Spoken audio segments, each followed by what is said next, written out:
Magandang gabi po sa ating lahat. Narito po ko, inyong lingkod, Pastor Romy Ulaso ng Pateros Evangelical Church. Ang gusto ko pong talakayin sa gabing ito ay patungkol po dito sa purihin natin ang ating Diyos. Mayroong mga bagay na sinasabi yung kaparaanan para magpuri tayo sa Diyos. Bago tayo magpatuloy, hingi tayo ng tulong sa ating Diyos na palagi nagbibigay sa atin ng kalakasan para purihin natin siya. Panginoon, salamat. Sa buong araw na ito, sa buong maghapon na ito, tunay na naranasan namin, Panginoon, ang iyong pag-iingat, ang iyong paggabay. Salamat dahil karapat-dapat kang papurihan sa maraming bagay na patuloy pinagkakaloob po sa amin. Sa buong araw lang na ito, sa buong ginawa namin, ikaw nag-ingat na gabay. Salamat. Kaya hayaan niyo po, Panginoon, dito sa mensahe namin pag-uusapan, pag-aralan, ay maging daan ito para makita namin kung bakit ka ba, kung paano ka ba pupurihin, sasambahin, sa anong kadahilanan. Salamat, Panginoon, dahil ka magbibigay sa amin ng kagalakan, kasiyahan, gawin ang magpuri, magpasalamat sa pamamagitan po ng mensahe na pinagkaloob po sa amin sa gabing ito. In Jesus' name we pray. Amen. Sabi po rito sa awit 149:1, purihin si Yahweh, o si Yahweh ay purihin, awitan ng bagong awit. Purihin sa pagtitipon nitong mga tapat sa Kanya. Base po dito, ang mga tapat daw kay Lord, dapat magpuri sa Kanya. Ang tanong lang, saan tayo sama-sama dapat na magpuri sa ating Panginoon? Awit 150 verse 1. Purihin si Yahweh sa banal na templo, ang Diyos ay awitan, purihin sa langit ang lakas na taglay. Base po dito sa awit 150 verse 1, ang gusto ng Diyos magpuri daw tayo sa templo. Kasama natin yung ibang mga mananampalataya. Alam niyo po, sa totoo lang, tama naman yung sinasabi ng iba, pwede naman ako magpuri sa bahay, pwede ako magpuri sa bundok. Totoo naman yun. Kaya lang, pansinin po ninyo. Hindi ba nakakainganyo kapag may mga kasama ka nagpupuri sa Panginoon? At dito po, maski sa panahon po nila, malaking bagay pag nasa loob ka ng templo. Bakit?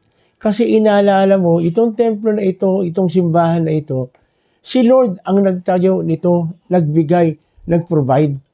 So doon pa lang sa loob na yon makikita mo, meron ka ng nabubuo sa kaisipan, sa puso natin, na meron talaga na Diyos na nagbibigay, nagpo-provide, lahat ng pangangailangan para magawa po natin.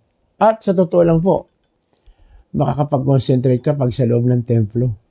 Kaya nga gumawa ng templo sila David, si Solomon, ginawa yung templo, pinaganda. Bakit? Kasi pag nasa loob ka ng templo, parang consecrated ka. Hindi ko sinasabi na hindi maganda sa bahay. Kaya lang, pag nasa bahay ka, pag may gumawa, may kumilos, may nag-ingay, hindi ka na makakonsentrate.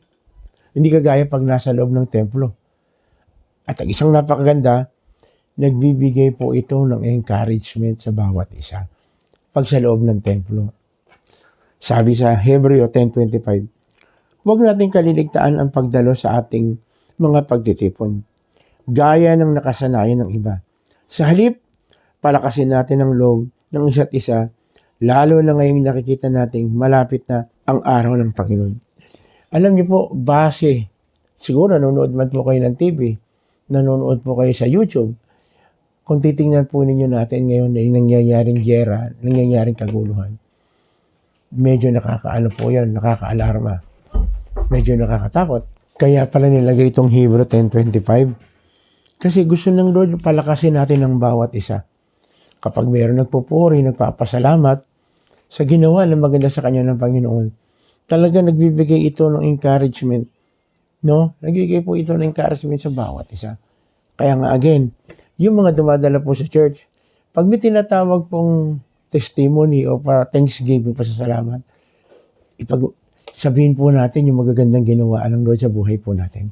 Sa totoo lang, sa araw-araw na buhay po natin, ang daming ginagawa ng Diyos na napakaganda sa atin. Baka mamaya na-overlook lang natin. Kung minsan naghahanap tayo ng mas mas higit pa doon. Akala natin yung mga big na mga victory o yung mga himala, doon lang tayo dapat magpasalamat sa Lord. Alam niyo po, palagi ko sinasabi ito, kung hindi ka mapakapagpasalamat sa maliit na bagay, bakit ka kaya bibigyan ng Lord ng malaki? Ang lahat nagsisimula sa maliit, papunta sa malaki. Kaya tignan po natin mabuti, baka mamaya nakakalimutan natin na magpasalamat sa Lord, magpuri sa Panginoon. At kung tayo magpupuri sa Panginoon, pati yung nasa paligid natin, nadadamay, dahil nakikita nila, lalo na kung parehas kayo ng pinagdadaanan, pero in spite of that, kaya mo pa rin magpuri sa Panginoon. Nagbibigay ng encouragement ito. Lalo na pag nabukas tayo ng bibig, nagsalita tayo, sinabi natin na napakabuti ng Diyos, talaga, malapit na. Lalo na po, yung sinasabi ko nga po kanina, malapit na dumating si Lord. Pag ang mga tao makikita, panunuorin na palagi na papanood sa TV, nakaguluhan, matatakot ka, mababalisa ka. Pero kapag the more na sumasama ka sa mga gawain sa church, dami yung pagtitipon sa church, nagpupuri sa Panginoon, makikita mo, papapalitan yung takot mo ng kapayapaan. Bakit? Meron kasing Diyos Meron Diyos na nagtuturo, nagbibigay, pinapakilala ng kanyang sarili. At yung nangyayari po doon sa gera, yung mga ganun, nakasulat na po yan. Sinabi na po yan ng ating Panginoon sa Mateo 24 pag pinasa po ninyo. Talagang mangyayari po yan. Ang tanong lang, meron ka pang kapayapaan. Kasi kapag nasa Panginoon ka, meron kapayapaan. At kapag nasa Panginoon ka, hindi po pwede na hindi ka magpuri, magpasalamat. Kaya napakalaking bagay na meron po tayong simbahan. No?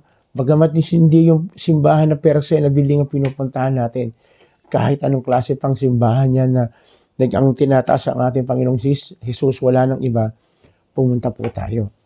No? Pumunta po tayo. Wag nating maging dahilan na hindi tayo makapunta dahil sa kung anumang bagay. Dahil kasi lahat ng paraan, lahat ng mga bagay, isusupply ng Lord sa atin. Lalo na kung nakikita niya na palagi tayo nagpapasalamat at very thankful tayo sa lahat ng tinatanggap natin. Pangalawa, una, saan tayo dapat magpuri? Again, hindi ko sinasabing dito lang. Kaya lang, kaya lang sinasabi ko, mas makakapag-concentrate ka, mas mabibigyan mo ng importansya dahil ang iniisip mo lang na doon ka nakafocus ka doon sa loob ng bahay sambahan. Pangalawa, bakit ba natin dapat purihin si Lord? Dapat merong dahilan No, merong magandang dahilan ang psalmist. Sabi niya sa awit 150 verse 2, siya ay purihin sa kanyang ginawa. Ang tanong ko, may ginawa na ba sa si Lord na maganda? Palagi ko, meron. Actually, dami pa na nakikinig ka ngayon, maganda to. Na binigyan tayo ng Lord ng magandang pandinig. Binigyan tayo ng Lord ng mata para makita natin sa pamamagitan ng mga binabasa natin ng mga salita. Sa pamamagitan natin pag-aawitan, naririnig natin yung tugtugan, naririnig natin na itong awiting na ginakanta po natin ay para kay Lord. Kaya nga po palagi kong sinasabi ito at palagi ko pong ulit-ulitin. Kung ikaw po ay pumunta sa bahay-sambahan o kung saang lugar ka mapupunta na para sumamba kay Lord kasama ibang kapatid, wag kang malilate. Bakit? Pag hindi mo naabutan yung kagaya yung kumakanta o maawit kay Lord, nagpupuri, merong mga bagay na kulang doon sa ginawa mo. Pagpunta mo sa bahay-sambahan. Sayang yung aawitan mo si Lord, tataas mong kamay mo para kay Lord.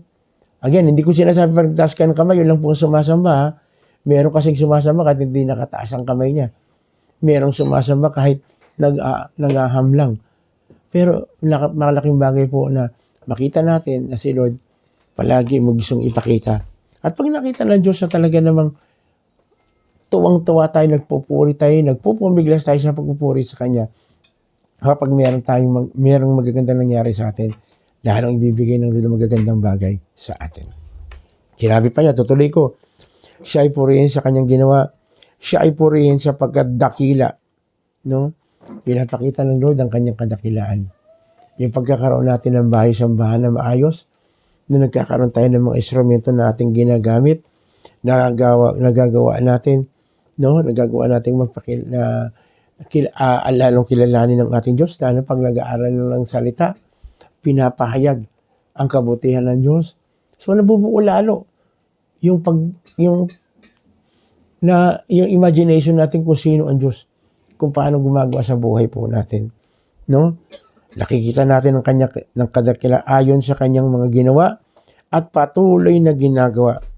Tayong mga tao lamang ang kumikilala sa Lord, ang pinakamagandang nilikha ng Lord, tayo ay ginawa sa wangis niya. Kaya nga, hindi po pwede hindi magpuri dahil tayong bukod tanging tao lang ang pwedeng magpuri at magpasalamat sa ating Diyos. Sinabi nga sa Genesis 1:26. Pagkatapos, sinabi ng Diyos, ngayon, lilikhain natin ang tao ayon sa ating larawan, ayon sa ating wangis. So tayo lang ang bukod tangi na binigyan ng Lord ng karapatan o ng pagkakataon para makapagpugay, magpuri sa Kanya. No? Sila ang namamahala sa mga isda, sa mga ibon, sa himpapawid, at sa lahat ng hayop, maging maamo o mainap, malaki o maliit. Tayo lang ang binigyan ng Diyos ng kapangyarihan sa lahat ng nilalang. Kaya nga, ito palagi ko pong sinasabi ito. No? Hindi po ito biro, pero katotohanan po ito. Humarap ka lang sa salamin. Tingnan mo mabuti.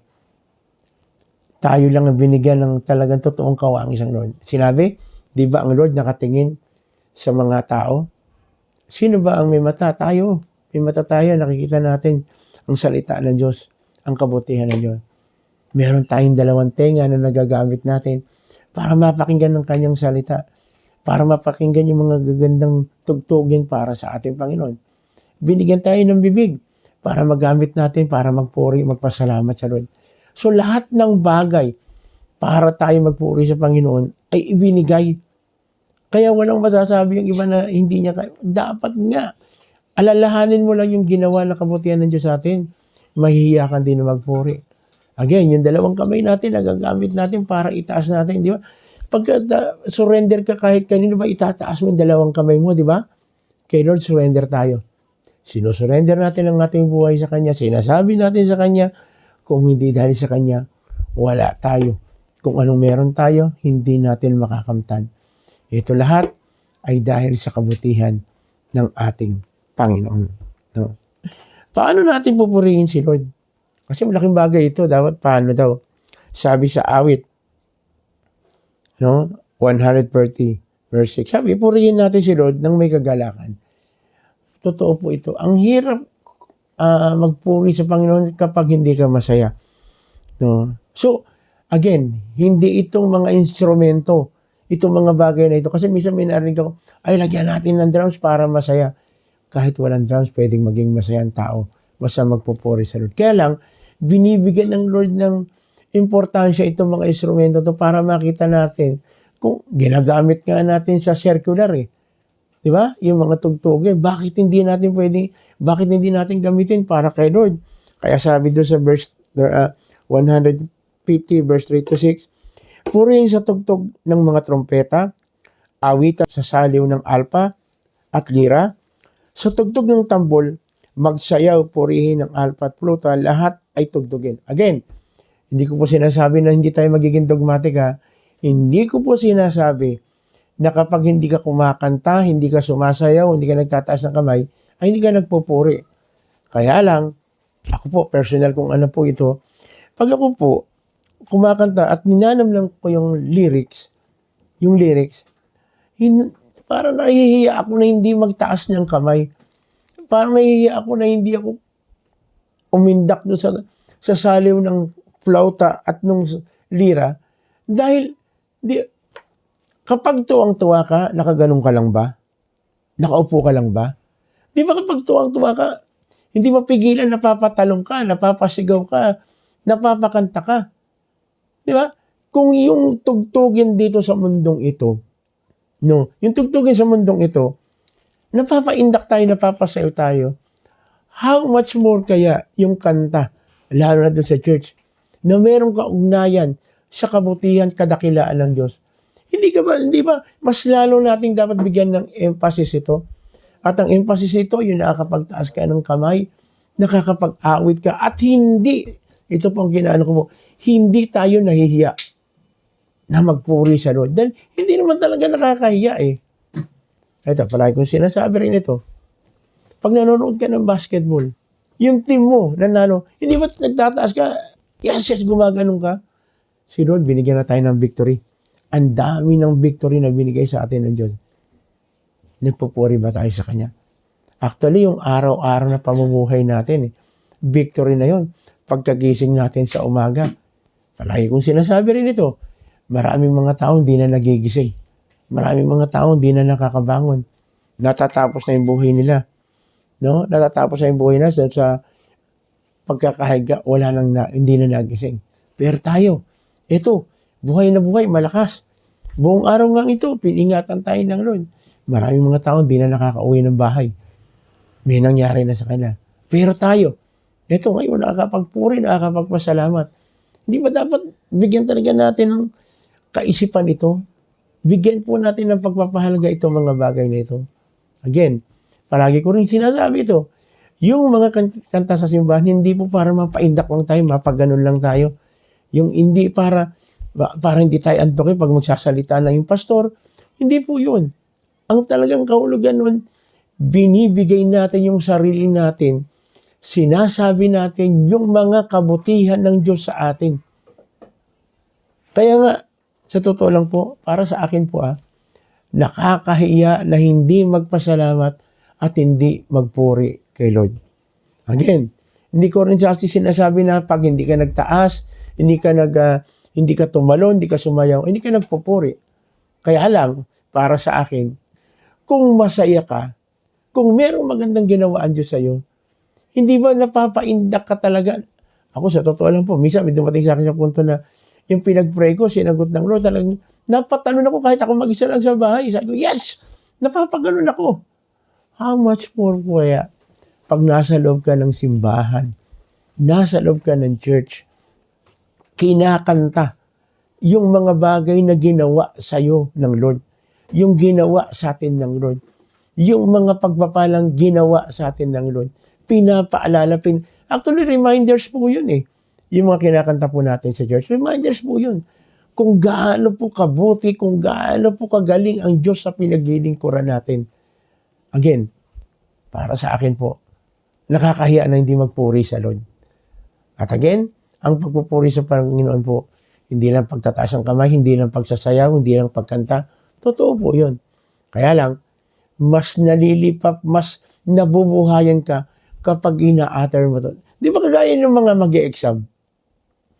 Alam niyo, maraming mga nagsasabi po palagi ko totoo po Tingnan niyo, pag kumakanta kayo, mas madali niyo matandaan yung lyrics.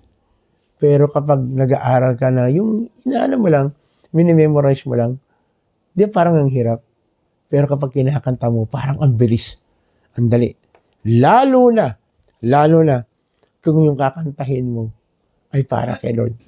Hindi pwedeng hindi hipuin ng Diyos yung puso natin para ma-realize natin yung kanyang kabutihan. Verse 4, sa tugtog ng tambol, magsayaw, purihin, mga alpa at flauta, lahat ay tugtugin. Ang Diyos ay purihin sa tugtog ng pompyang, sa lakas ng tugtog siya ay papurihan. Purihin si Yahweh ng lahat ng nilalang, purihin si Yahweh. Gusto ni Lord, purihin natin siya ng may kasiyahan at kagalakan. At alam po ninyo, mayroong isang tao, tuwang-tuwa si Lord. Bakit? Walang iba kundi po si David. Bakit? 2 Samuel 6:14. Isinuot ni David ang isang linong epod at nagsasayaw siya sa harapan ni Yahweh. Ang epod po ay isang uri ng special na suot ng mga sumasamba sa Lord at naglilingkod. So, ibig sabihin, mismo si Haring David, hindi siya nag-atubili. Hari na siya, hindi siya nag-atubili. Nasuotin yung damit na para pagsamba dahil gusto niya talagang umawit, sumayaw para sa Panginoon. At sabi pa, sa unang Samuel 2:18, nagpatuloy ng paglilingkod kay Yahweh ang batang si Samuel na nooy nakasuot ng epod. So, ang pagpupuri talaga, pagsamba sa Lord, yung ginagamit nila is kagaya ng isang epod. Kaya pala meron din pala tinatawag tayong pang-church na damit. Totoo po yun. Bigyan po natin ng pagpapahalaga, even yung pananamit natin sa pagsamba. Kaya sa gabing ito, tingnan po natin. Tingnan mabuti. Ano po yung mga bagay na nagiging hadlang para tayo ay makapagburi sa Panginoon? Ano po ba yung mga bagay na nakakalimutan natin gawin para sa ating Panginoon? Tuwang-tuwa si Lord. Tuwang-tuwa si Lord pag narinig niya ang kanyang mga anak ay nagpupuri, nagpapasalamat sa kanya. Tayo po, meron tayong Diyos na palagi nagre-remind sa atin na kailangan natin ang kanyang presensya. Kailangan natin ang kanyang pag-ibig at kanyang pagmamahal. Kapatid, sa gabing ito, hindi ko alam, may mga kadahilanan ba bakit hindi mo maibigay na magpuri sa Panginoon, magpasalamat? Maaari, meron kang problema. Maaari, meron kang kabigatan. Pero alam mo, kagayaring David, pag may problema siya, may suliranin siya, lalo siyang nagsumasamba, lalo siyang lumalapit kay Lord. At kapag ganun, sumasamba, lumalapit kay Lord, inaalala yung mga past victory mo, makikita mo, masasabi mo, oo nga, napakabuti ng Diyos. Lagi nangungusap siya, nagsasabi siya na kailangan natin ang presensya ng Diyos para makapamuhay sa mundong ito. Maraming mga salita, mga pangako ang Diyos sa pamamagitan ng kanyang mga salita, ang Bible. At dito, nakikita natin, pinapaalala sa atin kung ano yung mga ginagawa at patuloy na gagawin ng Diyos sa buhay natin, sa kanyang mga pangako. Kaya, kung merong awitan para sa Panginoon, lalo na pag sa loob po ng church, bigyan natin ng pagpapahalaga ito. Doon natin may enjoy kung sino ba talaga ang Diyos sa pinaglilingkuran natin. At the more na nagpupuri, nagpapasalamat tayo sa Lord, the more na natutuwa si Lord. At kapag natuwa si Lord, palagi kong sinasabi to, ano kaya ang pwedeng gawin ng Diyos dahil natuwa siya sa iyo, sa atin. Tayo pumikit, tayo mananalangin. Panginoon, maraming salamat.